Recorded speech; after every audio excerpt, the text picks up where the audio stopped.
Back in 2016, Prince Harry found his celebrity princess. Thank you so much. When Harry met Meghan, a fairy tale romance blossomed. I was beautifully surprised when I walked into that room and saw her, and there she was sitting there. I was like, okay, well, I really have to up my game. They were engaged after a year, and the most spectacular of royal weddings followed. The wedding was phenomenal. It was a royal wedding, but it was on a completely different level. But then it all went horribly wrong. I thought that she could, not would, but that she could be trouble. From matrimony to misery.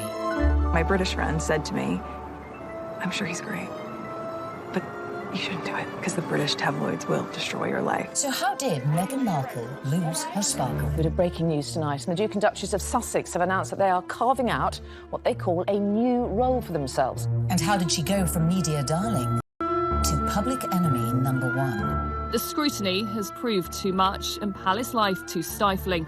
We chart the meteoric rise and dramatic fall of the royal couple. She verged on the political when she was talking about women's empowerment. The royals don't do that. As their dream turned into a nightmare. I never thought that this would be easy, but I thought it would be fair. They said their goodbyes, handed back their royal titles. You've got the most recognisable members of the royal family, international superstars, if you like, suddenly announcing tonight that they're going to step back as senior members of the royals. I mean, it is quite staggering news. And jetted off to Canada. The monarchy finds itself in a moment of turmoil, flux, and a genuine crisis. We ask, Meghan, where did it all go wrong?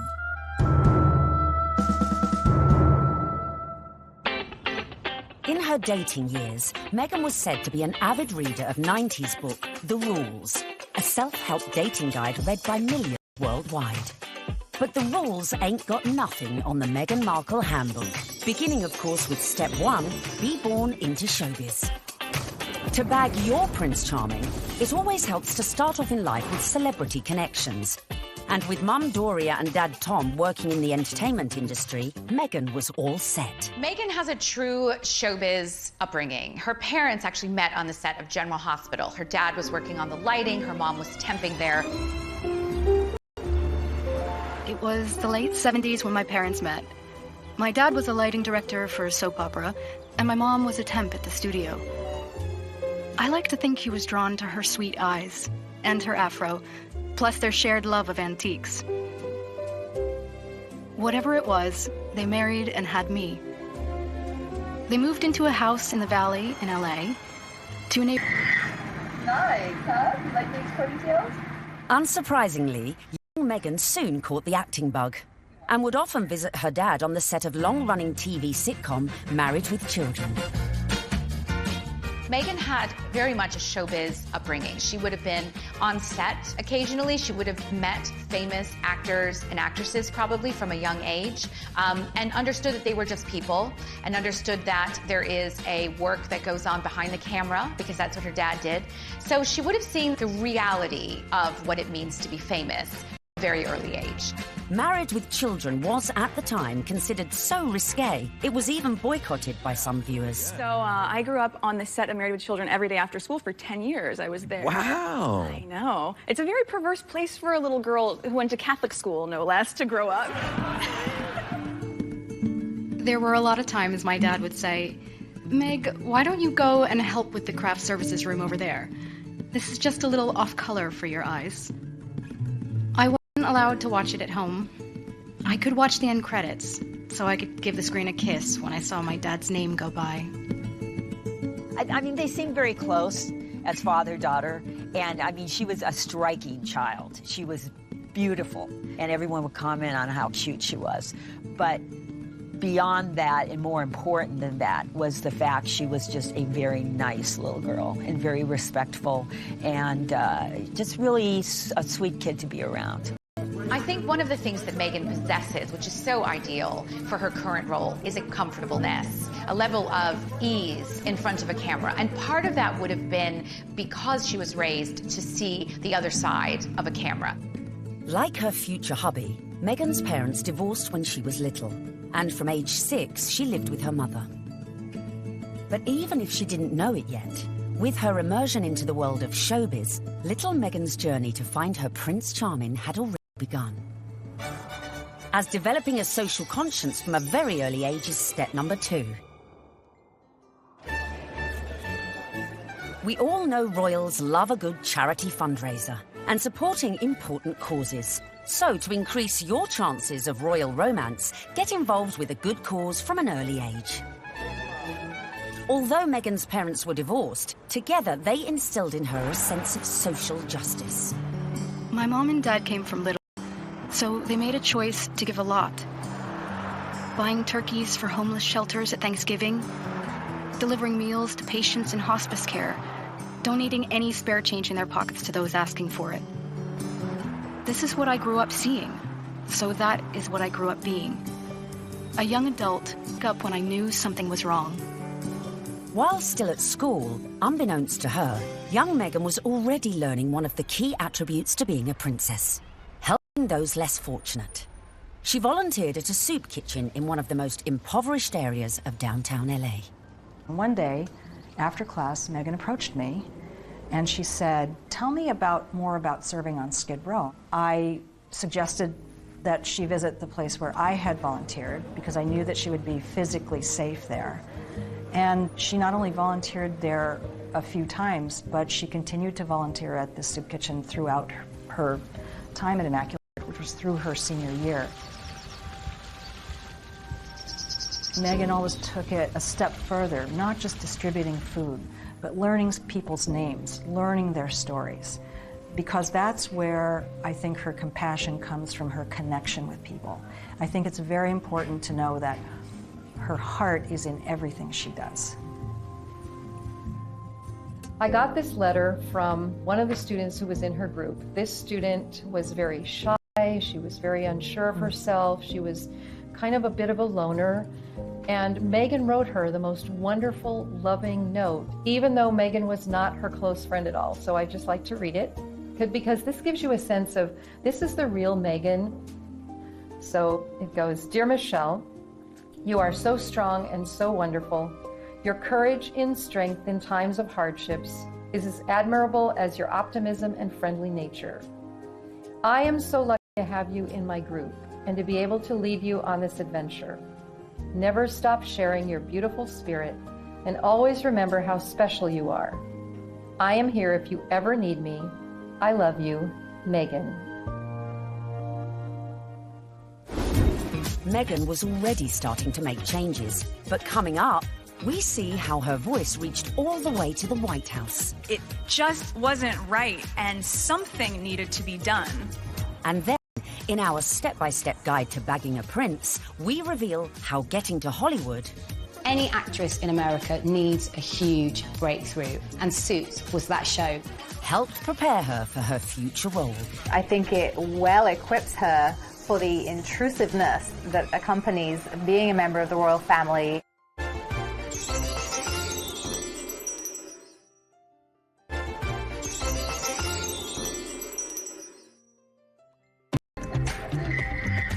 While still at school, Meghan had developed a strong social conscience. And as she grew, so too did her passion for change.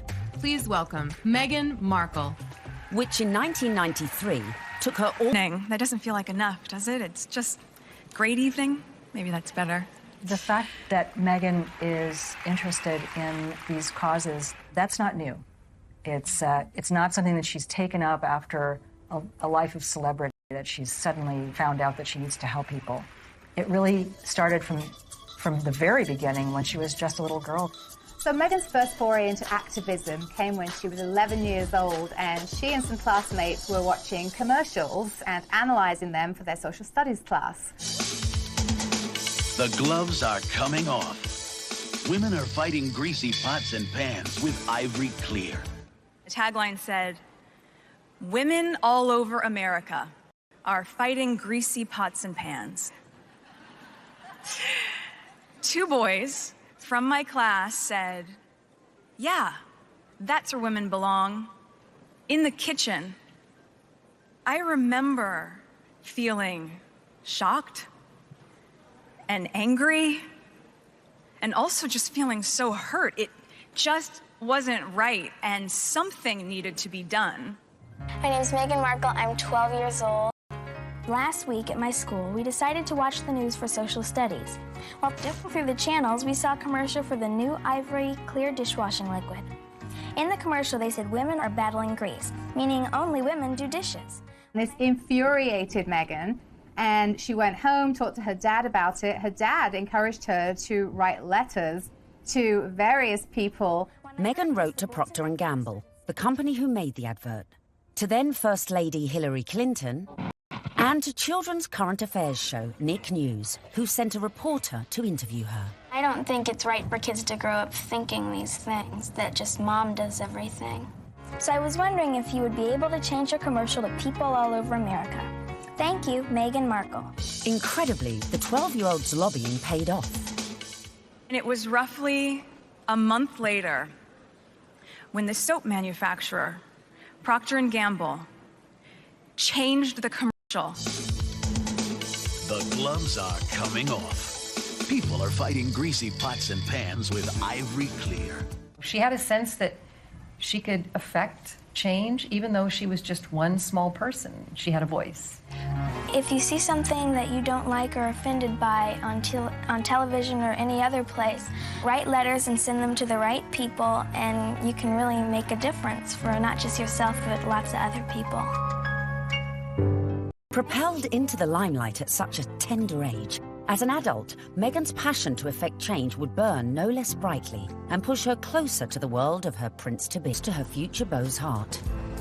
Such as becoming global ambassador for international children's charity World Vision, promoting sanitation projects in remote villages. Meghan's visits to countries like Rwanda have focused on girls and women. All of these speak to her concern for female empowerment and really wanting to make a difference that way. You'll feel really good at the end of the day knowing that you've been a part of that. I gotta get these kids home. I'm gonna go take a picture with them. We all know that charity is a huge, huge thing for Prince Harry. He's been working with various charities for years, and it's something that's really close to his heart because of how important it was to his late mother, Diana. If you wanted to impress him, doing a lot of charity work would probably go down very well. But being charitable alone might not be enough to bag a prince. So bring on step number 3. Of course, one possible way to bring yourself closer to royalty is to become a celeb. Easy, right? Meghan was a natural-born performer after all. Long before I taught Meghan, I saw her in the school plays. And she was one of those girls, when she was on stage, you were drawn to watch her because she just had this charisma and this charm, and she was really good. We have a musical and a play every year, and she was certainly one of the many shining lights that we have here at Immaculate Heart. After leaving high school, Meghan's dramatic flair led her to enroll at the prestigious Northwestern University, where she studied theatre and international relations. International relations and basically showbiz. It is a perfect combination for someone who's going to be in the royal family. There's a lot of showbiz involved in the royal family, and you know, no one talks about it, but it is like being an actress. You have to be so excited to meet people, some of whom may even say something that's a bit insensitive or rude, and you have to still make small talk and still smile all the time. You get your picture taken. Meghan's preparation really couldn't have been better for this role. Prior to attending university, she auditioned for roles in music videos for artists such as Shakira. Aftermath. This is the aftermath of the audition, and it went pretty well. We just had to dance crazily, and so I did, and it was tiring. We just all danced like wild women, and I was shaking my hair around, and so that's that. While at university, Meghan showed promise on stage, starring in a number of student movies. Back home in LA one Christmas, a friend introduced her to a manager who'd watched one of her films. He offered to find her work, in return for the success was not an easy one. A young actor, actress trying to break into the business, it is not easy. My parents had been so supportive, watching me audition, trying to make ends meet, taking all the odds and ends jobs to pay my bills. I was doing calligraphy, and I was a hostess at a restaurant, and all those things that actors do. There's so many people out here who want get into the entertainment industry. It's difficult. I had a beat-up Ford Explorer Sport that rattled like a steamboat engine in the morning. It was burning out. I had started to give up. It was tired and running on empty, going from audition to audition, just as I was. I mean, you really have to be very self-promoting, and you have to be willing to, knock on doors and be very motivated and have good self-esteem, because you get eaten alive out here. But Meghan remained determined to make it in Hollywood, despite the challenges along the way. I would drive to auditions and park at the back of the parking lot, far from the eyes of anyone who could see me unlocking the trunk and crawling into my car through its only feasible entry point. I would play it off, obviously, as though I was looking for something, reaching so deep for something that my car almost sucked me in to get it. Much like my experience in Hollywood, to be honest. Struggling, climbing hurdles, searching for something that I couldn't even see, and just reaching for it. By now, in her mid-20s, all Meghan had to show for her efforts were bit parts in TV soap operas, dramas, and the occasional movie. Fame was a distant dream. In 2006, she landed a job as a suitcase girl on the US version of quiz show Deal or No Deal, filming up to 7 shows a day. Meghan, open the case.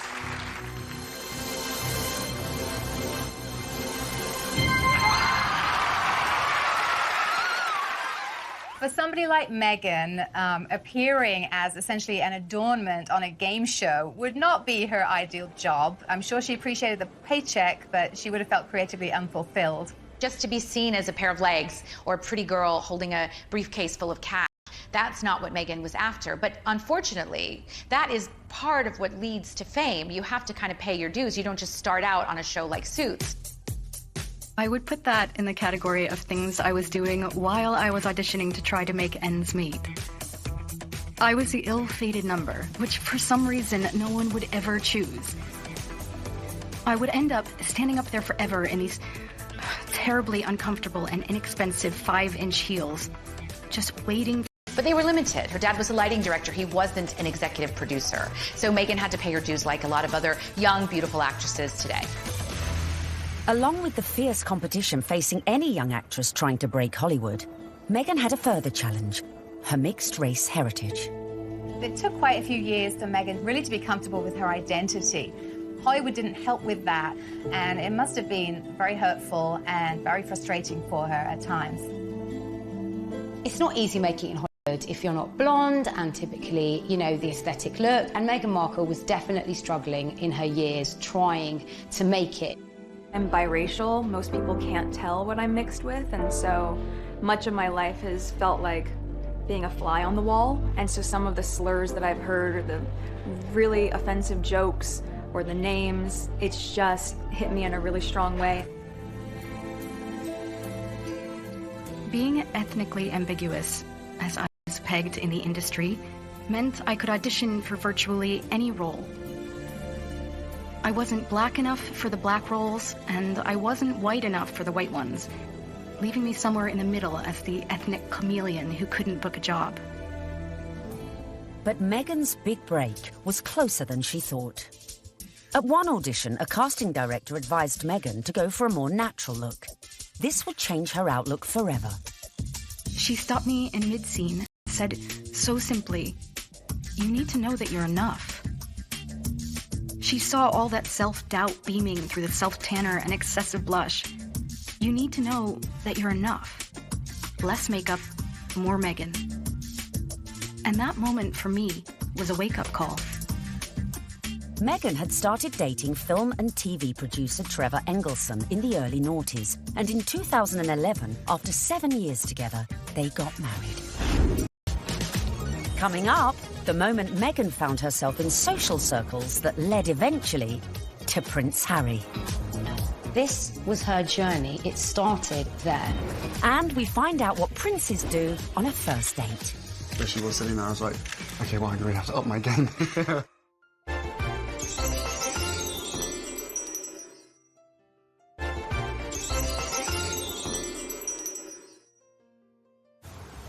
Bagging major TV role isn't easy. But luckily for Meghan, her breakthrough was just around the corner.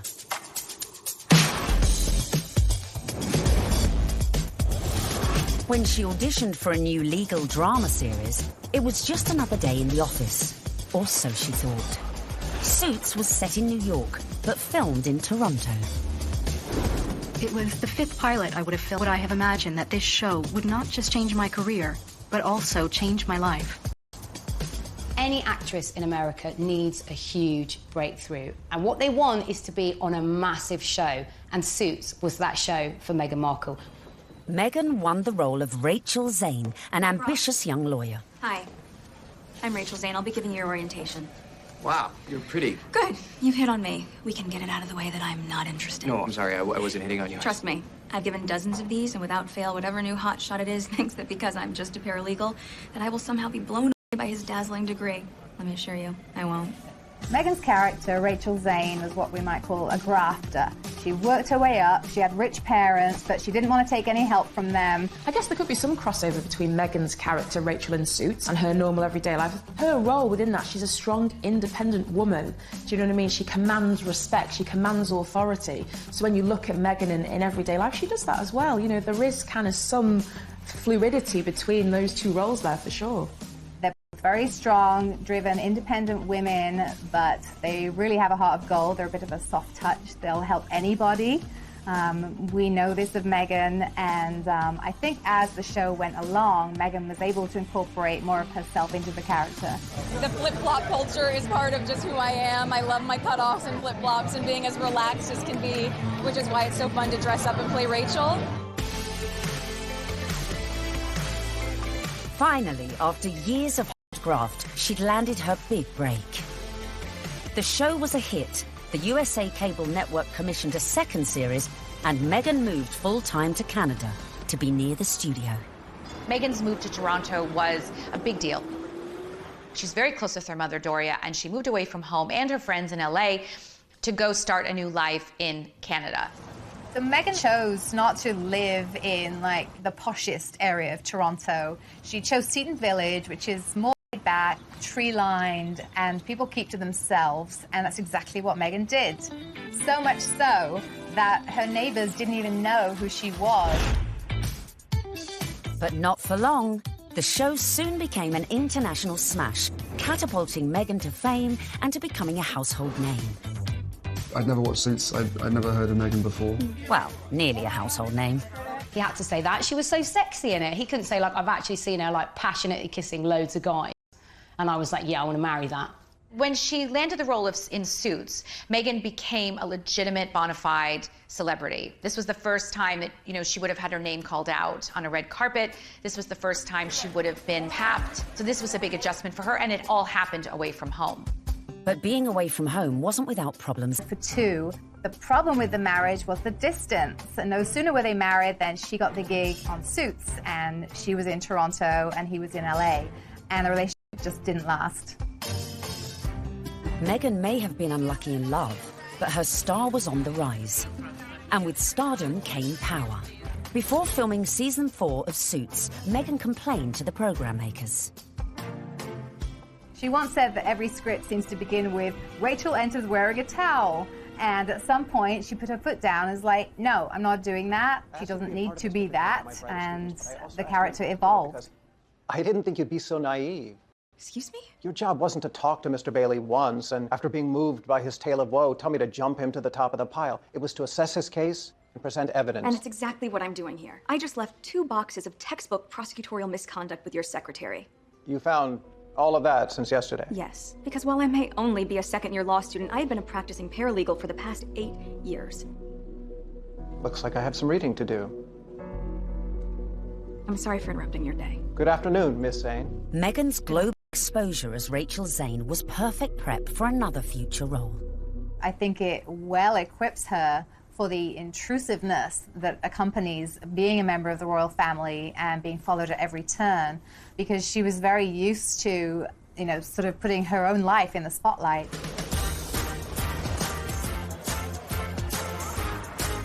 So, having been working hard on Suits and needing a well-earned break, Meghan decided to have a summer holiday in London.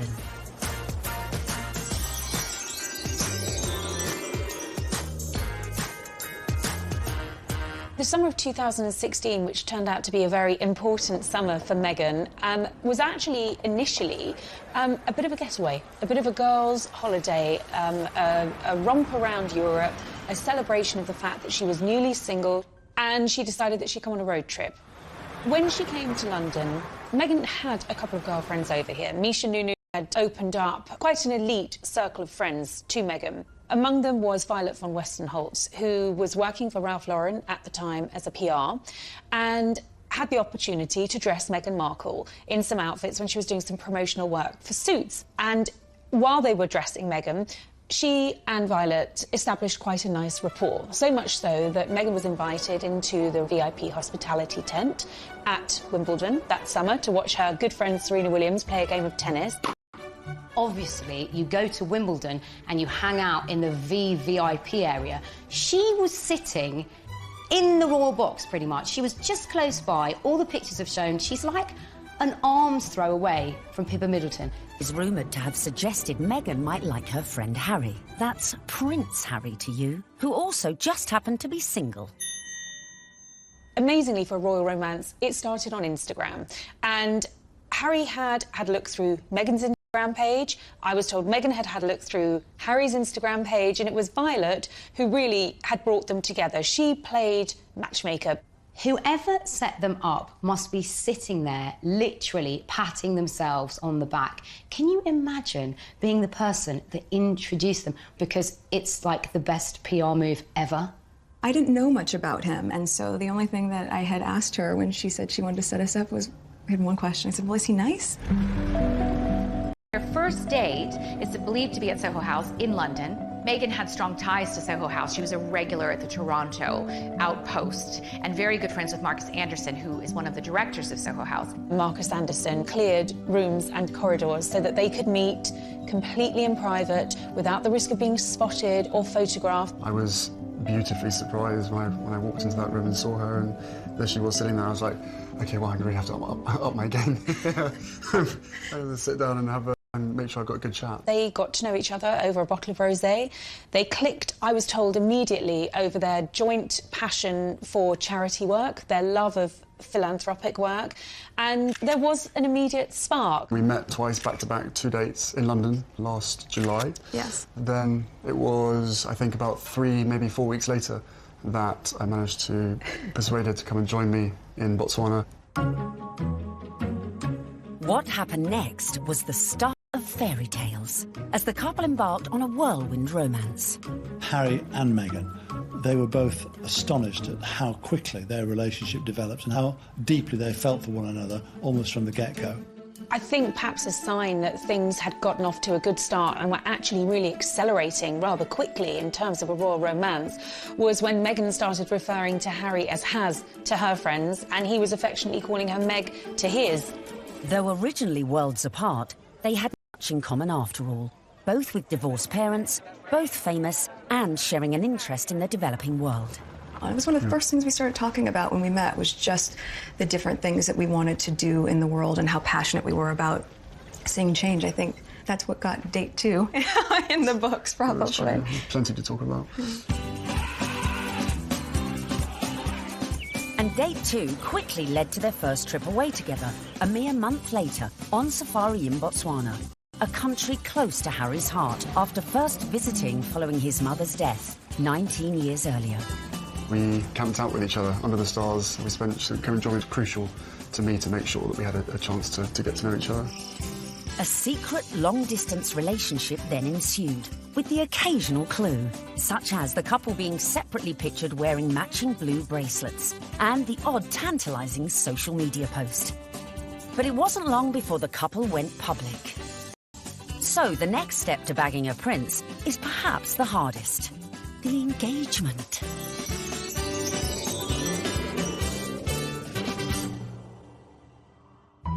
So, Has and Meg were love's young dream. But there was one little problem. Of course, they had the issue of living in separate countries. Harry based in London, living at Kensington Palace, and Meghan being in Toronto, where she was filming Suits. So, from the early stages, they knew that this relationship, if it was going to take off, was going to have its challenges.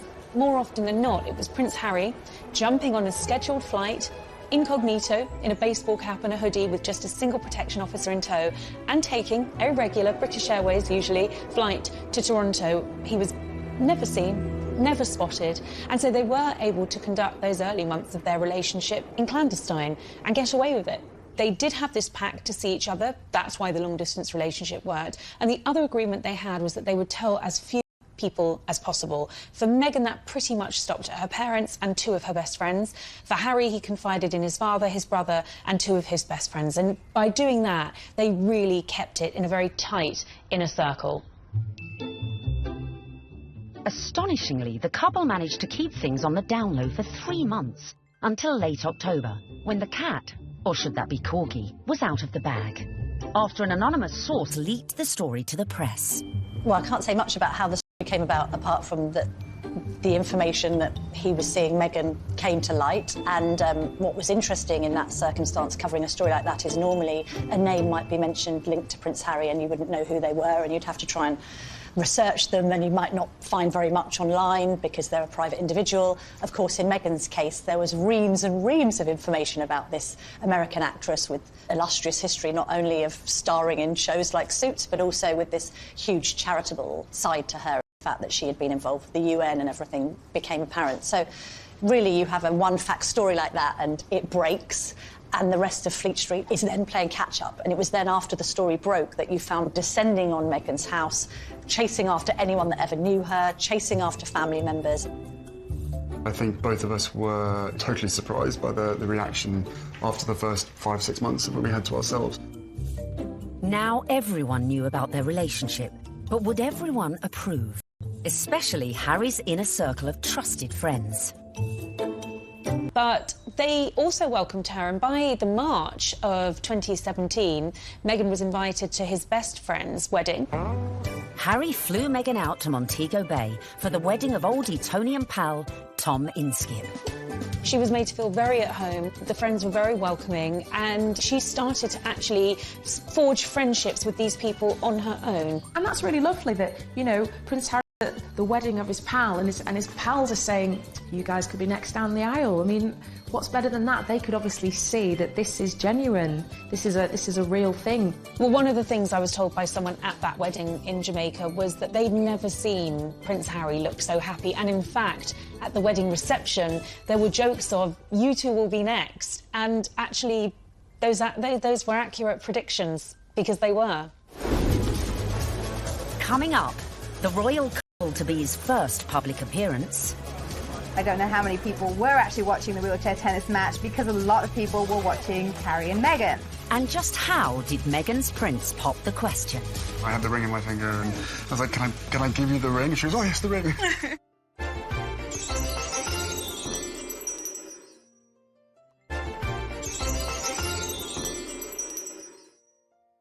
Extraordinary, with no attempts to hide away as they watched the wheelchair tennis at the Invictus Games. It was open to the public. Anybody could go and watch the wheelchair tennis match.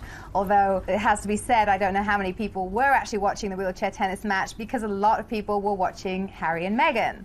They were very touchy-feely, they were laughing together, staring into each other's eyes, whispering sweet nothings into each other's ears. It was everything that their adoring fans had wanted. I remember when I first heard that Harry and Meghan going out, it kind of almost came from nowhere. Do you know what I mean? That the whole process was very, very quick, it seemed, in comparison to kind of conventional relationships. But, I mean, come on, this isn't, you know, a normal relationship by anyone's standards. It's, you know, a prince, you know, and a Hollywood actress.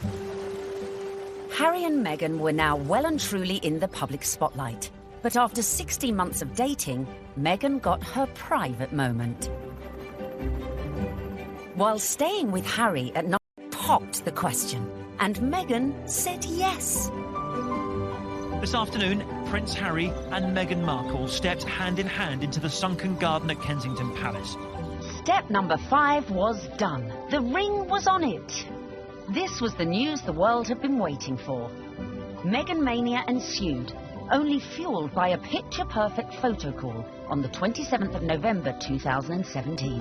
Harry, when did you know she was the one? Very first time we met. What struck me most on the engagement day was how calm, considered, sophisticated Meghan was. So happy. Unlike other royal fiancés before her, Meghan had her Hollywood training to give her all the poise she needed and was quite at home in front of the cameras. You guys, thank you so much. I was reminded of the days when Prince Charles and Princess Diana came out on their engagement day and how awkward and inarticulate it all was. And I suppose in love. Of course. Whatever in love means. It didn't have the right feel to it. And even when Catherine and William became engaged, Catherine seemed very, very nervous. No, it's very important to me, and, I hope we'll, be able to have a happy family ourselves. Straight here, please! Not so Meghan. She was the one who seemed the least nervous of the lot. I think it's absolutely clear from their closeness, from their body chemistry, from the energy between them, that these two knew absolutely what it meant to be in love, and they were truly, madly, deeply in love. This engagement had the world's press queuing up to get the perfect front-page shot of their real-life American princess. And it came right at the end. The real picture is the one where they think they're out of view and they put their arms round each other's waist. Very unroyal and very lovely. And it would seem the look Meg chose for this all-important announcement came from one of our very own royal watchers. There's a really funny story about me wearing a particular coat, a particular pair of shoes and a dress and visiting Buckingham Palace, where I met Prince Harry and Prince William. About 3 weeks later, the biggest story of the year, Prince Harry announces that he's marrying Meghan Markle, and she happens to be wearing exactly the same outfit as me. So, one of two things happened. Either Prince Harry saw what I was wearing and thought, I definitely want my bride-to-be to look just as good as this girl, or Meghan Markle was somewhere on the grounds and really rated my outfit. Then came the pitch-perfect press call, where an uber-relaxed Meghan... This is the fact that she is a product of Hollywood, product of television, product of entertainment. And therefore, there's a sort of ease in communication, and there is an inbuilt knowledge of what the media are trying to get at. It was definitely a setup. It was a blind date. This was a world with which Meghan had been familiar before she met Harry, and her ease was there for all to see. Because I'm from the States, you don't grow up with the same understanding of the royal family, and so while I now understand very clearly, there's a global interest there. She's different because she represents the global world we're in, the fascination we have in America, the fascination we have in celebrity, diversity, and she's a very strong woman. Just an amazing surprise. It was so sweet and natural and very romantic. I had actually been told by one of his friends that he had planned to pop the question in Botswana. For whatever reason, he didn't. It happened a few weeks later while they were at home at Nottingham Cottage roasting a chicken. Utter domestic simplicity and bliss, and incredibly romantic. He got on one knee. As a matter of fact, I could barely let you finish proposing. I was like, can I say yes now? She didn't even let me finish. She said, can I say yes, can I say yes? And then there was hugs, and I had the ring in my finger, and I was like, can I give you the ring? And she was, oh, yes, the ring.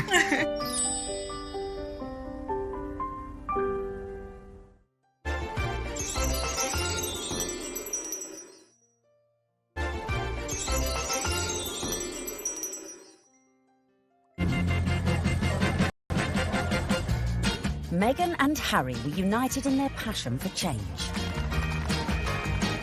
And in the months following their engagement, Meghan had thrown herself into charity, winning the hearts of the British public. It was clear from day one that she was like a duck to water. She is absolutely natural at this, very engaging, very warm, lots of eye contact. Harry was showing off his new fiancée far and wide, and she charmed everyone from all walks of life, including those who walked on four legs. She even wore a matching coat for the occasion. You can see the American effect of Meghan Markle in every single photo call and every single walkabout. When Meghan goes on walkies with Harry, she's hugging people. In Nottingham, the couple visited charities that were close to Harry's mother's heart. You could see the pride in Prince Harry. I mean, it was a joy to watch. While back in London, a visit to Brixton brought Meghan even closer to the community. Believe it or not, everyone is listening, and I'm in the same room as the royal couple right now. They actually shook my hand. I didn't expect that. I thought, you know, it would just be a distance. They were pretty cool. It was a real nice, good, feel-good factor. They should come more often. They really should. Our Meg. But would this be the case with the in-laws? The next step in Meghan's journey would be getting to know the firm. And the hotly debated topic of her background was never far from the fore. You be Harry, and I'm gonna be the, Queen Elizabeth, since I got this on, right? And you telling me about your girlfriend, okay? Hello, Harry. Grandmother, I met this beautiful woman, and she just happens to be mixed race. Step 6 in our guide to bagging a prince is charming the in-laws. One of the things I found really amazing when I was charting this story was just how warmly welcomed Meghan had been into the royal fold right from the early stages. The early meetings with William and Kate and Charles and Camilla, they were very welcoming.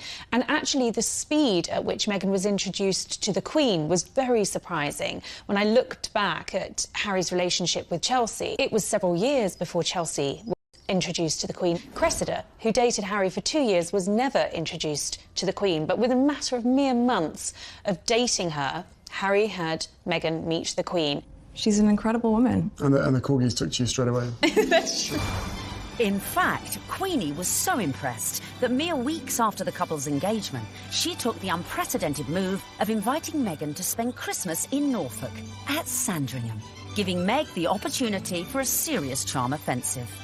It was a tremendous break with convention that the Queen invited Meghan, who was, after all, just a fiancée, to Sandringham, because normally it's just the wives and the husbands of members of the royal family who are allowed there. I was told that the Queen's feeling was this. She's preparing to give everything up for her grandson. Her career, her identity, her nationality, her home in Toronto, everything to be with Harry. And the Queen's feeling was the very least we can do is to make her feel welcome at Christmas. It does show that the Queen is walking in step with the change of the guard at Buckingham Palace. This would have been a far different Christmas to the one Meghan spent in LA the previous year, with the historic 20,000-acre estate playing host to all sorts of little family quirks that would prove a challenge to any outsider. Well, Meghan would have had to get her head around quite a few royal family traditions. They open their presents on Christmas Eve. The presents that they exchange aren't what you'd really expect for members of the royal family. They tend to share really jokey presents with one another. In America, you know, things will come beautifully wrapped and be quite extravagant. And this is the other end, just cakes in, or an unusual thing to keep your corgis in. Meghan would have to embrace all these funny little customs, and clearly she did. After spending the night in her unfamiliar surroundings, the bride-in-training faced her public in that most royal of festive traditions. The post-service walkabout at St Mary Magdalene Church. Well, the Sandringham church photo is the timeline through history. You have a snapshot every year of those people closest to the throne. Now, often you're looking at a picture of a child who was barely able to walk perhaps a year ago, and suddenly they come out of the church. That image will change. In a few years' time, you'll have those couples and their children will be going to church. And a few more years' time, and you may not have the older generation. This year, of course, was Meghan's year. The presence of the royal fiancé drew crowds that were even bigger than usual. The world's media was also out in force, but it was a member of the public who would snap the photo that cemented just how much Meghan was in with the younger royal crowd. Unfortunately for photographers on the ground, they just didn't quite seem to get a clear shot, and in the end it came down to a member of the public, a lady called Karen Anvil. It was like a Mexican wave of cheers, so you knew they were coming. The photographers at the other end, and they just happened to look over. And I took one photo, that's the thing. I took one photo and it was, yeah, the right one. When we saw that shot, it was an absolute no-brainer that it was going to be our cover shot, because it was the only one that had captured that moment, the four of them together. And, you know, it symbolised quite a lot in terms of the royal family and where they're going in future. So, yeah, I mean, we were delighted to use it on the cover. And just like that, the Fab Four were born. Clearly, Meghan was well and truly fitting into the royal club. Just like the Queen, it seems the rest of the family were equally charmed by Harry's beau from across the pond. Another tick for Meghan. William was longing to meet her, and so was Catherine. And Catherine's been absolutely wonderful, amazing, as is William as well. You know, fantastic support. And then my father as well. We had a handful of teas and meetings, and my grandparents as well have been wonderful throughout this whole process. She found herself a true fan in the Duke of Edinburgh, and he was apparently hugely impressed with how well-read Meghan was. Meghan was now in with the in-laws. But coming up, events were to turn increasingly tricky, dealing with critics from near be trouble and far. I think the very fact that Samantha wanted to do a book called The Diary of Princess Pushy's Sister implies that maybe she was not over fond of her younger half-sister.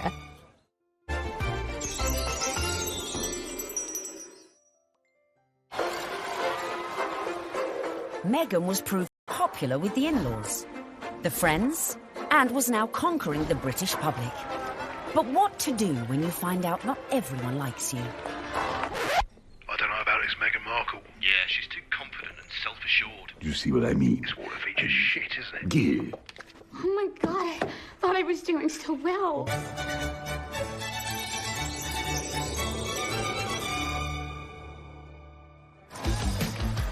When the news of Prince Harry was dating an American actress first came out, I think that the reaction amongst the British public especially was equal parts excited and disapproving, because she's not British. From the very moment Harry and Meghan's relationship had broken in 2016, much of the press inevitably had gone raking through Meghan's past. They made it sound as though she had grown up in, like, the slums of LA, like, riddled with, like, gangsters and drugs.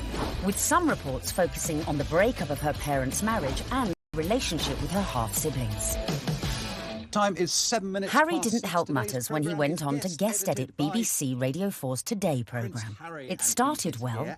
Morning. Very good to see you. He got some of his mates on the show, like this guy. Okay.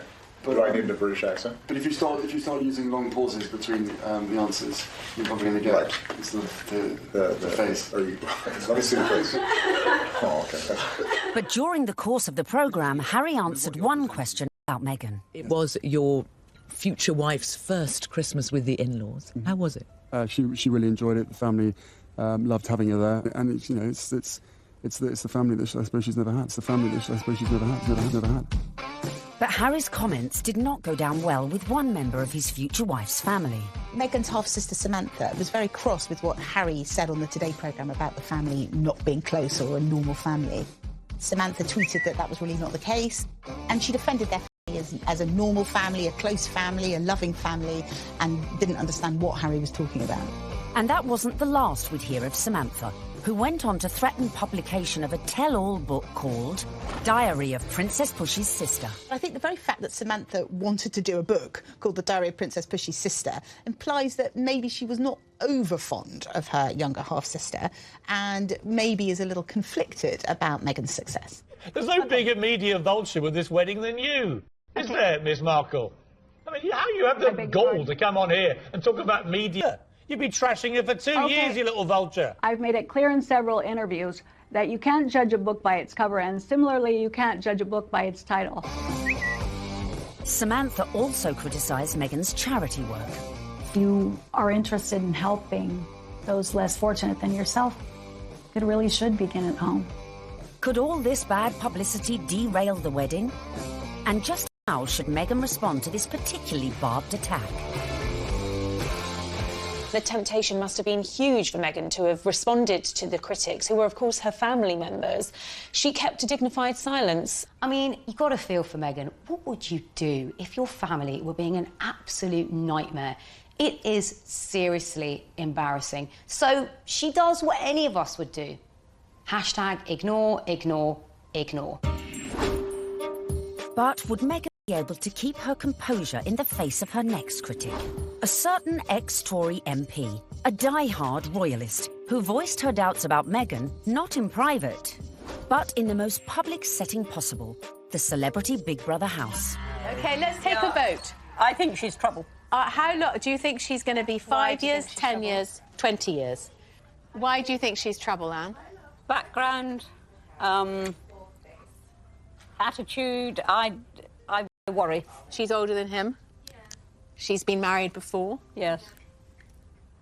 I add it all up and I'm uneasy. But there we go. Quite frankly, I was shocked when Anne Widdecombe said that what she said. I mean, I've always thought that she was a sensible woman. She seems to be jumping to conclusions without looking at any evidence. The ex-minister's comments sent the Twitter sphere into meltdown. When I was on Big Brother, I was called every ick and every ist going.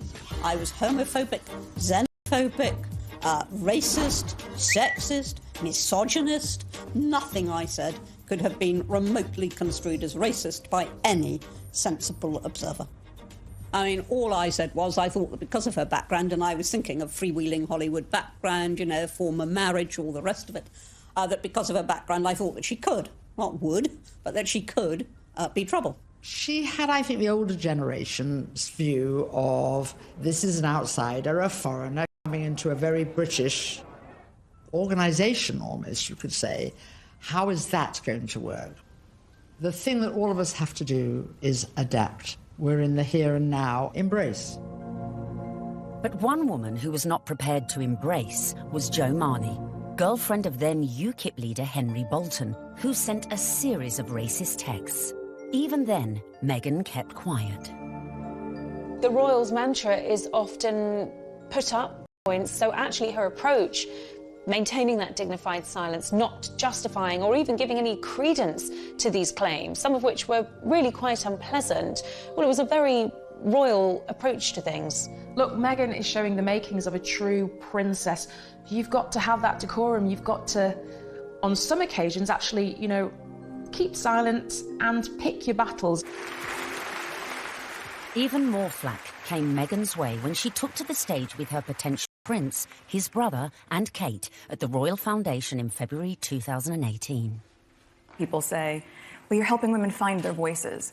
And I fundamentally disagree with that because women don't need to find a voice. They have a voice. They need to feel empowered to use it. And people need to be encouraged to listen. And I think there is no better time than to really continue to shine a light on women feeling empowered and people really helping to support them. She verged on the political when she was talking about women's empowerment, and it was all a bit Me Too-ish. The royals don't do that. And indeed, the day that the royals start engaging in political causes is the day you get a lot of controversy. There is a very good reason why the royals stay off politics, and it's to avoid precisely that. Not everyone shared Anne's view. It's refreshing because she isn't saying things that are incredibly controversial that we actually wouldn't stand by or back or believe in. These are really important points, important issues that she's raising, especially when she's touching on feminism.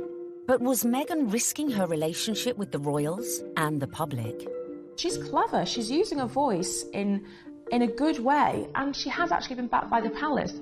But still the criticism came, and the palace had to release a statement defending her. Was this one step too far? This is the first time that we've heard anyone associated with the royal family talking about those campaigns.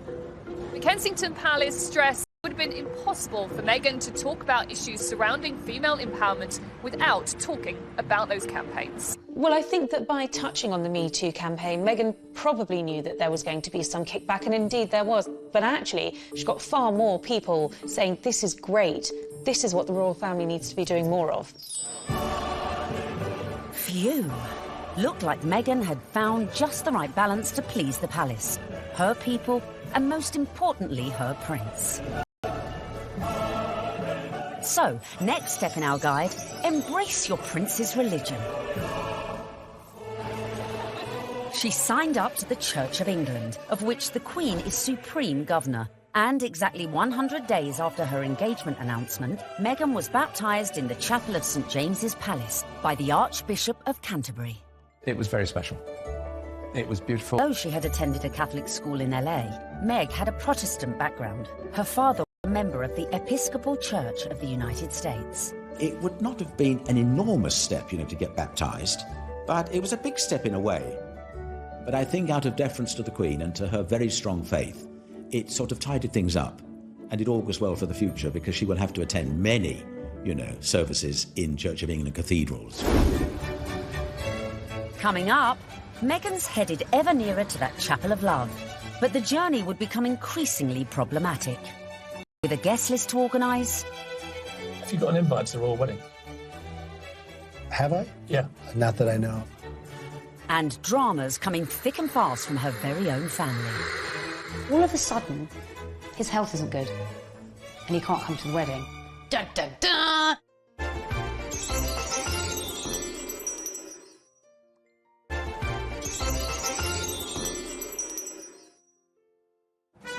Welcome back, where we find Meghan almost at the final furlong of her romantic journey.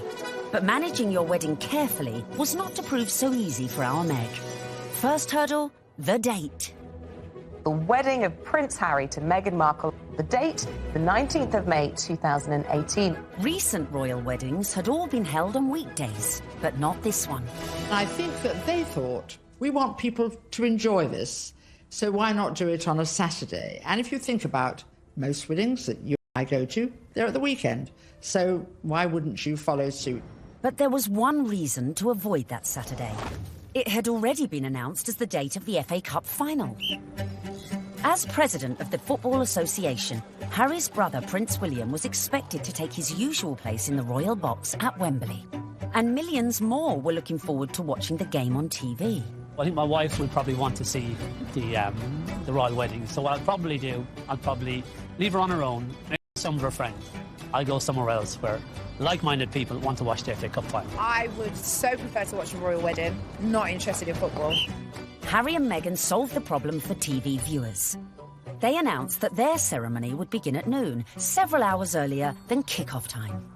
But Wills decided to avoid the fixture clash altogether, scrapping his Wembley appointment to concentrate fully on his little brother's wedding. Next hurdle, the tricky protocol of who to invite to a royal wedding. Have you got an invite to the royal wedding? Have I? Yeah. Not that I know. Would you like to go? I want them to be happy. I really want them to be happy. They look like a lovely couple. Meghan Markle did say you were a divisive misogynist. Well, I still hope they're happy. It was a source of quite a lot of amusement, him. So Donald Trump is mad because Prince Harry didn't invite him to the wedding, to the royal wedding over there in England. I don't even know why. I don't know why you mad. You shouldn't even be surprised, Donald. Don't nobody like you. The apparent decision to snub the US president may have been a source of jokes for comedians. But according to some sections of the media, it was also a potential embarrassment for the Queen. Could this dash all Meghan's good work? Especially in light of reports that the couple had invited Trump's predecessor, Barack Obama, a friend to them both. But as Harry and Meghan's wedding was a non-state event, that meant the couple could pretty much invite whoever they wanted. This is not a state occasion, this wedding. He can invite his friends and Meghan's friends. He doesn't have to invite Trump. It's as simple as that. So the date was set, the invites were out, the corgis were brushed, and all was looking rosy for the big day, and for Meghan to finally become Mrs. Prince Harry. Until... That week lead up to the wedding was like watching an episode of EastEnders. It was an extraordinary week, completely overshadowed by the debacle over Mr. Markle. We were told that Thomas Markle would be walking his daughter down the aisle. In fact, a story that broke the weekend before in the Mail on Sunday undid all of that. Thomas Markle was revealed to have been staging fake pictures for the press to bolster his image pre-wedding for the reported sum of $100,000. First of all, the pictures are leaked. Her dad is posing for pictures with paparazzi. Such was the embarrassment Mr. Markle felt he'd caused to his daughter that at the 11th hour he pulled out of the wedding. It got so confusing. It was like, is he going to be coming to the wedding? Isn't he? Meghan, I was told, was utterly heartbroken. She said that she forgave him for the photographs. She wanted him there to walk her down the aisle on the big day, and he agreed he would do it. Until... all of a sudden, his health isn't good. And he can't come to the wedding. Dun, dun, dun! Thomas Markle said he felt that the heart attack had probably been brought about by his son writing an open letter in one of the tabloids, basically telling Harry that it wasn't too late to get out of this wedding and that his sister was nothing but trouble. The whole of the country was talking about this. What is going to happen? And then finally, we had a statement. It was a roller coaster of emotions, in fact prompted Meghan to issue her very first solo public statement, and very tellingly that statement began with the word sadly. Must have been really difficult because in the end, you know, it was announced that her father, without an invitation. Former sister-in-law Tracy Dooley, that's ex-wife of the half-brother who just trashed Meghan in a letter, jetted into Heathrow with sons Tyler and Thomas, plus a shed-load of baggage, in every sense. There's more likelihood that I would have got an invite. They turn up, got all the suitcases, you see them having their pictures taken in the airport. You're thinking, what is going on here? Because apparently they either think they're going to get a last-minute, you know, somebody cancelled, you can come to the wedding now, or they're just going to make money off the British media and do loads of interviews. It's all about the... be a pretty exclusive event. Right. So, I mean, if they feel like they would like to invite us, we'd be honored, and if not, we're going to be cheering her on and... Totally supporting her no matter what. And then on top of all of this, Meghan has to find out that her nephew Tyler is growing cannabis and has even called his special batch the Markle Sparkle. I mean, it was just disastrous from start to finish, and I think actually everyone, not just Meghan, was pleased when they packed their bags and went right back to where they came from. Cue an epic sigh of relief at the palace. Despite all these problems, the wedding stayed on track. Which brings us nicely to step 11.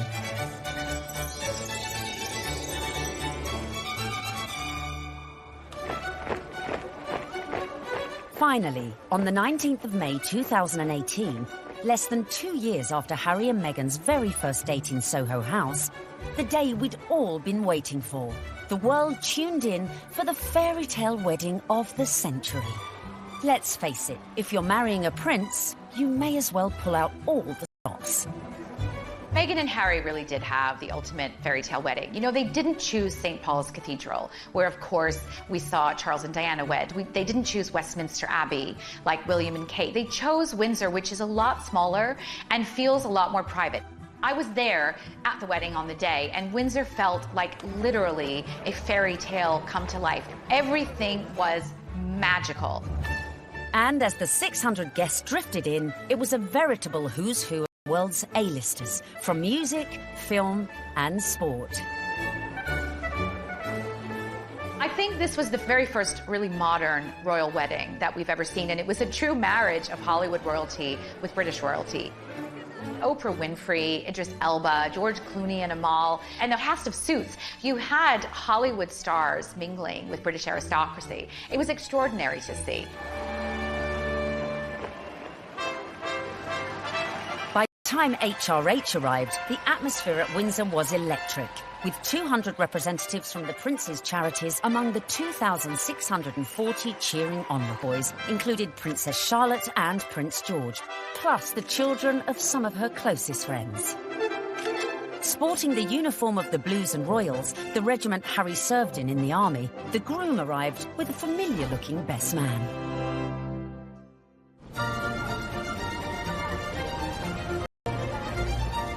Right on cue, Meghan arrived with Mum Doria in the Queen's Rolls-Royce Phantom 4.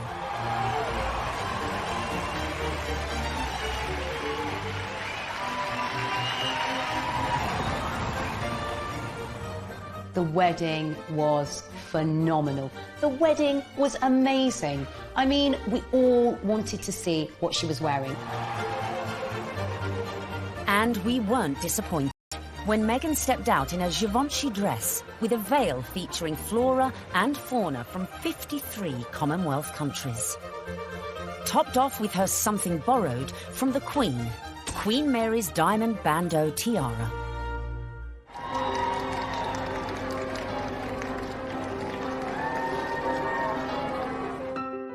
But with an absent father, who would walk Meghan down the aisle? Prince Charles, rise to the occasion, Prince Charles walks her down the aisle. It's amazing. Hashtag the power of love. Hashtag love survives. When you saw it on the day, it felt like the right thing to do. It was a wonderful way of Charles saying, welcome to the family, and actually of Meghan showing the world just how close she already is to her father-in-law. Meghan had successfully won over her in-laws, and here it was on display for all the world to see.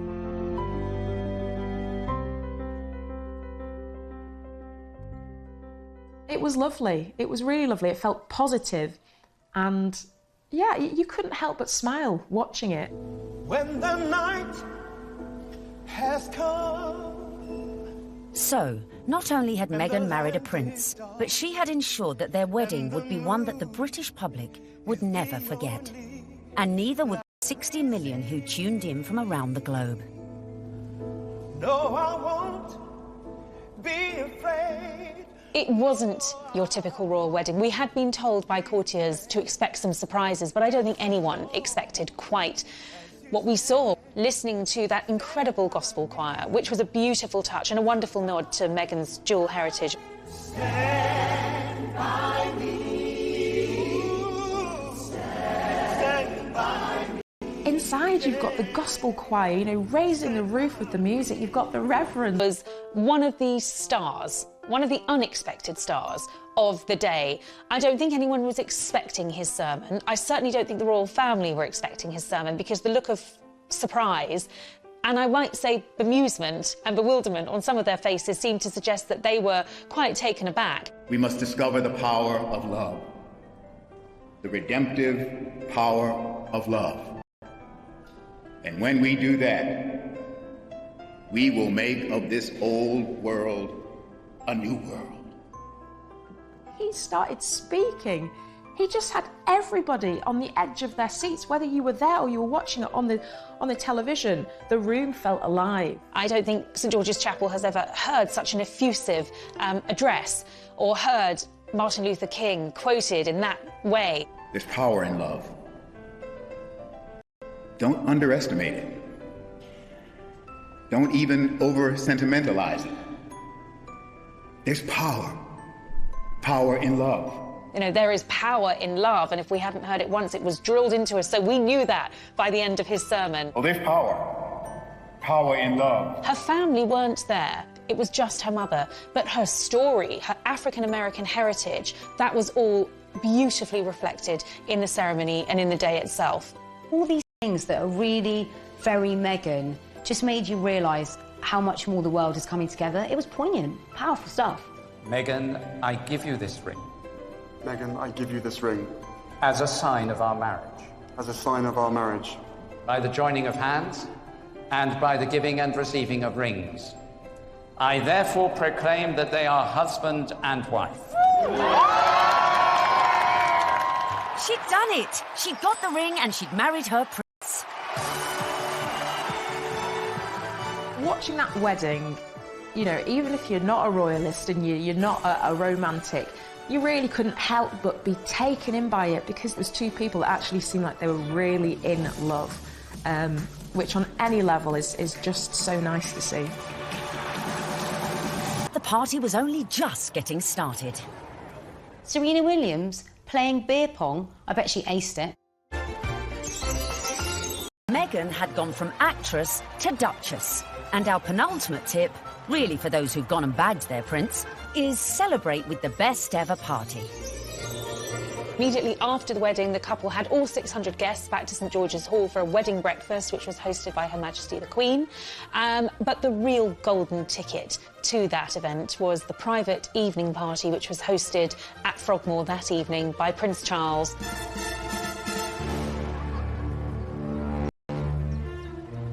We saw, of course, Meghan's dress for the after party, which was by Stella McCartney. She looked glamorous. Harry looked like James Bond walking out of the palace to get into their vintage Jaguar. This was a very modern, sexy, gorgeous couple. We saw the couple speed away in that beautiful blue E-Type Jaguar. Meghan resplendent, it has to be said. Harry looking more James Bond than Prince Harry.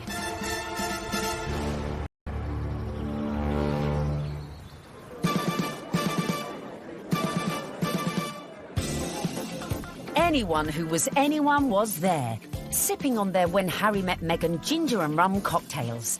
George and Amal, Serena Williams, James Corden and Idris Elba, who turned DJ for the night and span a few tunes. I was put forward to DJ. I really wanted to DJ. I would have done the best wedding set in the world. It must have been incredible. Everyone's probably a bit more relaxed, you know, a bit more loose, getting on the cocktails, having a chill. Everyone just wanted to know the juicy details of this VVIP party. Were these huge Hollywood stars and celebrities doing the same kind of things we do when we've been drinking since about midday? Yes, they were. There's some wonderful tales of Serena Williams beating everyone hands down at beer pong, a drinking game that apparently Meghan and Harry loved. Serena Williams playing beer pong? I bet she aced it. Serena has since denied she played this game. Shame. But who knows? Maybe when they throw their next party. George Clooney serving up cocktails and whisking Meghan and Kate around the dance floor. A dance-off instigated by James Corden between Princes William, Charles and Harry. Which we like to imagine looked like this. Come on, well, it's my reception. Could bust a few. Yeah, there you go. Yeah, there you go. Okay. Yeah, come on. You like that, brother? Yeah, twerk it, Wheels. Just sham on. Twerk it, Wheels. There you go. No, yeah. Oh, no, Grandon just saw that. Bollocks. All right. Having an absolute laugh. I mean, was the Queen there? What was she doing? Was she watching it? Was she getting involved? Go for it. Let's have a laugh. Let's enjoy this. I think it was just a fantastic night where the couple were able to really do things their way, from serving dirty burgers at midnight out of posh burger stalls in the grounds of Frogmore to handing out monogrammed slippers so that their guests in those 6-inch Louboutins or whatever they were wearing could actually rest their weary feet come the end of the night. And if you want to ensure you throw the best party ever, be like Meghan and make sure your guests leave their phones at the door so you can let your hair down without any sneaky snappers. You don't want a repeat of the dramas of a previous royal wedding. 10 years earlier, the same venue had hosted the wedding reception of Harry's cousin Peter Phillips and his wife Autumn Kelly, who provoked a scandal when, unbeknownst to most of the guests, they sold photos of the private bash to Hello magazine for £500,000. Generally, what happens in the private do's stays in the private do's. There are no cameras there, or none of our cameras are there. So what happened with Peter and Autumn's wedding is controversial and unusual. The junior royals host a wedding ceremony, which is where they're supposed to be the private situation, the most private the royals are ever in, inside their own home, for goodness sake. And they thought this was just photographers at a wedding and happily posed and grinned away. And then were quite amazed in a couple of weeks afterwards to see 59 pages of a Hello supplement dedicated entirely to things that they thought were private family shots. I think it went down like a lead balloon with many members of the royal family. Luckily, Harry and Meghan's wedding reception went off without a hitch, but with a bang. One of my favorite details about the whole thing is that Harry and Meghan snuck away at the after party. They went off to be together. And I think that speaks a lot about this couple. They are, above everything else, madly, genuinely in love with each other. Which leads us beautifully into the final step of our Bag of Prince guide. Live happily ever after. What will we see next? I think we will see them both just dive into work. I think there's a feeling about the two of them that they don't want to hang around. They want to get involved with their charities. She seems to be a woman with a mission, and I don't think it'll be long before we hear exactly where she's going to focus her energy.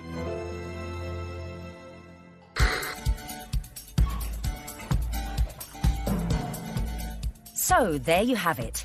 From being born into showbiz, to getting famous, to moving countries. Making moves in royal circles, charming the in-laws, and staying silent in the face of criticism.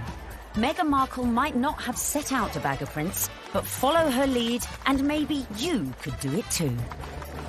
It was the ultimate her journey from the leafy suburbs of LA to Toronto to Kensington Palace to St George's Chapel has been a monumental, epic and frankly incredible story. It's so good to meet you.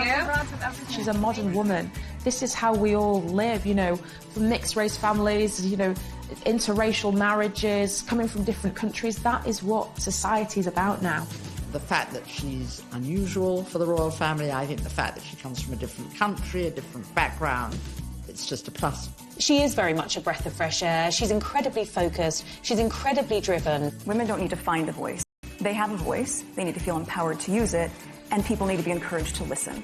She's got the biggest platform, she's got huge ideas, and she is changing the game in a very cool way.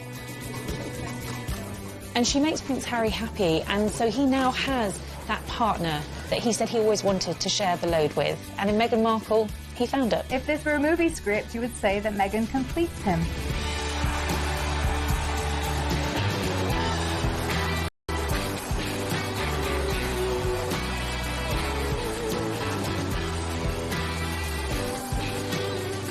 It's an incredible rags to riches story. It's amazing. I'm so jealous. But no one's jealous now, because what started as a fairy tale soon became a nightmare. Firstly, the couple went to war with the press, incensed by criticism, like her flaunting her baby bump.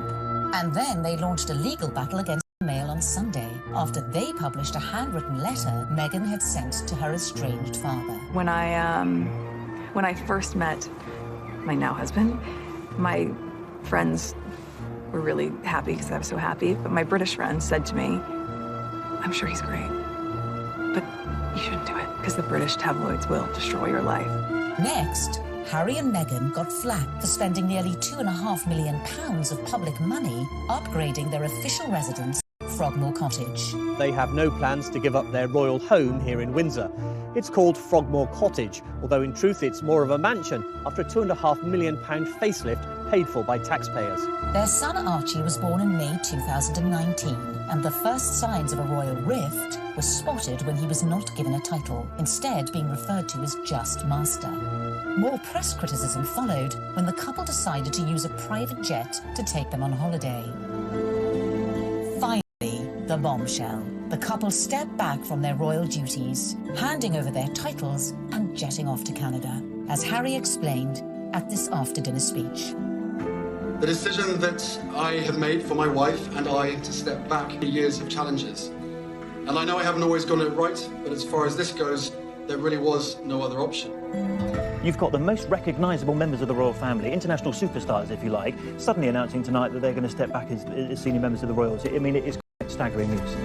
Harry and Meghan have gone from the wedding of the decade to leaving the UK and the royal family behind in just under 2 years, with Meghan making her very last public appearance here at the Commonwealth Day service.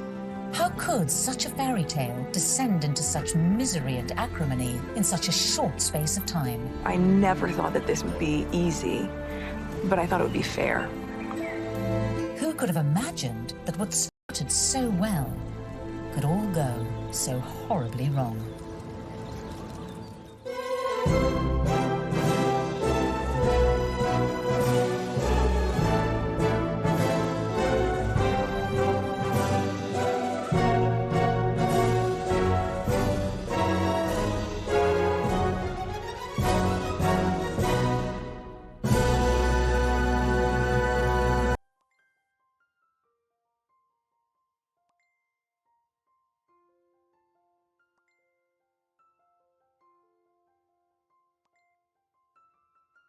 It is quite staggering news.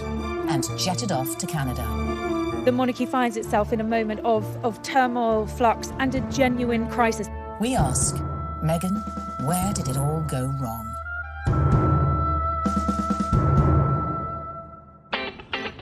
In her dating years, Meghan was said to be an avid reader of 90s book, The Rules, a self-help dating guide read by millions worldwide.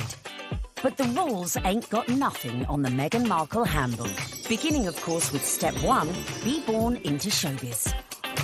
To bag your Prince Charming, it always helps to start off in life with celebrity connections. And with Mum Doria and Dad Tom working in the entertainment industry, Meghan was all set. Meghan has a true showbiz upbringing. Her parents actually met on the set of General Hospital. Her dad was working on the lighting, her mom was temping there.